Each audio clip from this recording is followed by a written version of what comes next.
उन्होंने अभी जो कि ऐलान किया कि मैं 2024 का चुनाव अकेले लड़ूंगी। मायावती जी जो है भारतीय जनता पार्टी की ईडी, सीबीआई और आईटी से डरी हुई है। एमबी सिंह जो उनको अटैची देने का काम करते थे और अंबेडकर स्मारक जो गोमती नगर वाला है 1400 करोड़ का घोटाले का आरोप ऐसा मीडिया के माध्यम से मुझे मालूम हुआ, उनके घर पर रेड डाली गई। और इस समय बीजेपी आईटी सेल के लोग जो ड्राफ्ट तैयार करके भेजते हैं सपा और अखिलेश यादव जी के खिलाफ, उसी ड्राफ्ट को जो है कि ये क्या बोलते हैं यूट्यूब सोशल मीडिया पर जो है कि प्रसारित करने का काम करती है। आप बताओ कि मायावती जी 2014 में 0 बटा सन्नाटा थी, सपा बसपा का गठबंधन हुआ, 0 से 10 गई, सपा तो 5 की 5 रह गई। और मायावती जी कहती है कि अखिलेश यादव गिरगिट है, गिरगिट की तरह रंग बदलने वाला है।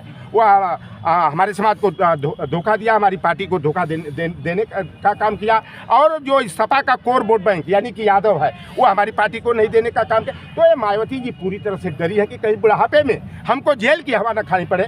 या दलित वर्ग भी हमसे आपसे होशियार, मला केवट अहिर कुर्मी काची से ज़्यादा सतर्क हमारा चमार और जाटो भाई है। और मायावती जी जिस तरह से बहुजन की ताकत को कमज़ोर करने का काम भाजपा के इशारे पर कर रही हैं, अकेले चुनाव लड़के देख लेंगे औकात।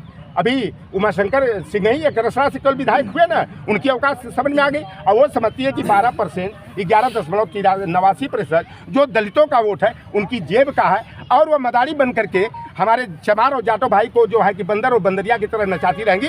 तो वहीं चमार भाई जो मायावती को ताकत देने का काम किया, फर्श से उठाकर अर्श पर पहुंचाने का काम किया, वह मायावती जिस मान्यवर कांसीराम जी ने साइकिल चलाकर हवाई चप्पल पहन करके बहुजन वर्ग को जाति से जमात में बदलने का काम किया, उस मान्यवर कांसीराम की अगर मायावती नहीं हुई तो आम चमार पासी और बहुजन वर्ग के लोगों की क्या होगी। और माननीय नेताजी परम पूज्य धरती पुत्र मुलायम सिंह यादव जी ने मान्यवर कांसीराम जी को इटावा से लोकसभा का चुनाव लड़ा करके अपने गृह क्षेत्र की लोकसभा से उन्हें संसद में भेजने का काम किया। और मायावती जी जिस तरह से भाजपा के इशारे पर इस तरह सपा और अखिलेश यादव को टारगेट करके बयानबाजी कर रही हैं, तो दलित वर्ग भी बड़े ध्यान से उस पर विचार कर रहा है। और जो समाजवादी पार्टी का पीडीए फार्मूला है 2024 में लोकतंत्र और संविधान को बचाने के लिए समाजवादी पार्टी की साइकिल को दौड़ाएगा, 2024 में इंडिया गठबंधन की सरकार बनाएगा।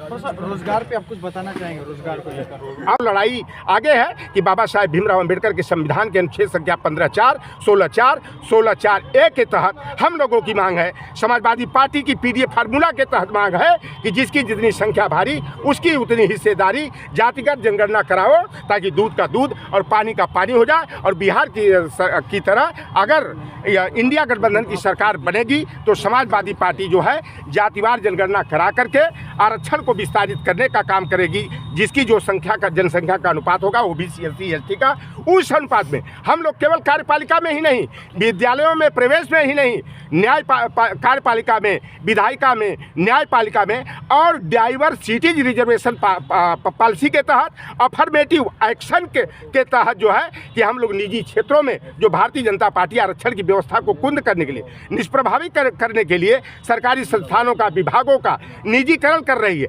आउटसोर्सिंग और संविदा की नियुक्तियां करके आरक्षण को खत्म करने का काम कर रही है। हम लोग जनसंख्या के अनुपात में हर स्तर पर जो है कि बहुजन वर्ग के लोगों को आरक्षण और प्रतिनिधित्व का अधिकार दिलाने के लिए जो है कि संघर्ष करेंगे।